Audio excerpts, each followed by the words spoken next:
ay kayang-kaya. Daan na lamang sa tawa, sa timarihin ang saya.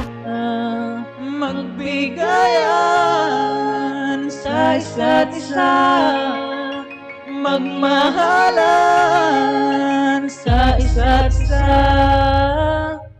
Sa ika-10 naming taon na pagbibigay ng saya at ligaya sa mga bata, ayan, naisipan namin na magluto ng inatawag ng ginataang halo-halo. Ayan.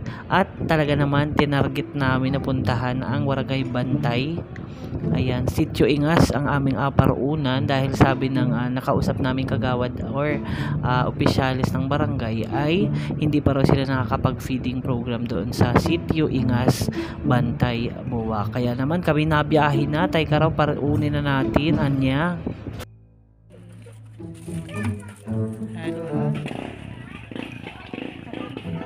At nang maratinganin namin ang Barangay Bantay, Sitio Ingas, ayan, naglapitan ang mga bata. Parinin na kayo, anya. At meron kaming daladalang merienda, hatid ng ating mga sponsors.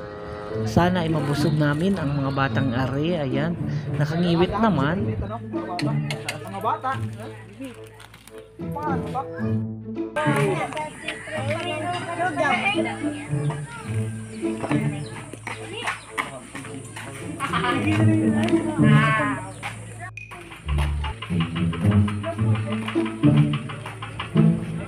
At pinarunan na rin ni Marihin ang ating mga tatay-tatay at mga nanay-nanay. Ayan, sa sulok-sulukan ng Bantay para mapakain ng merienda din. Wala, takbuan niya, ining. Paspasi at baka maubusan ka. Para sa natin to. Pupuntahin mo dito.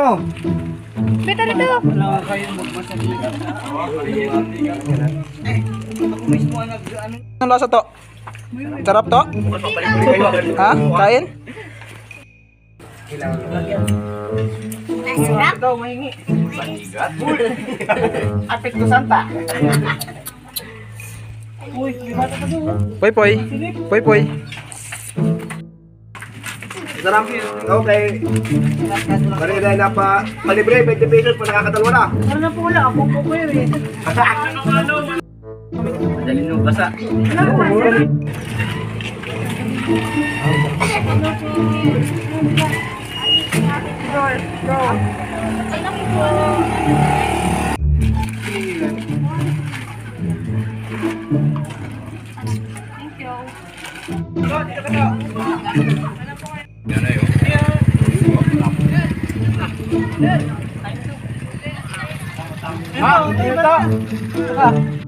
Ha?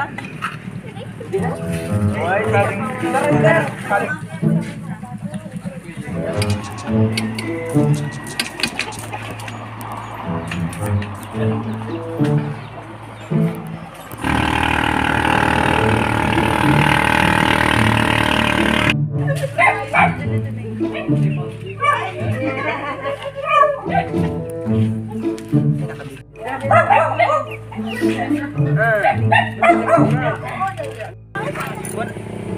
Ay, ikaw mangyayari. One by one tayo.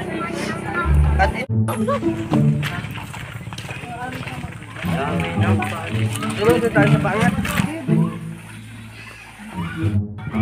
Sarap.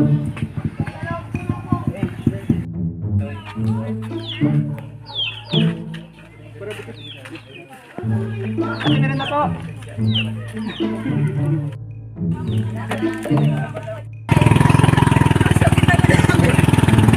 Merienda po kayo.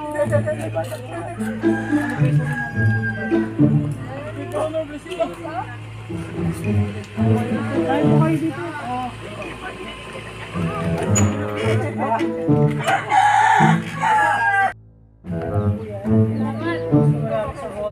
Bibi.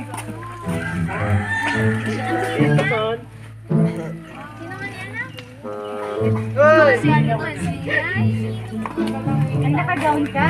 Kilala ka niya.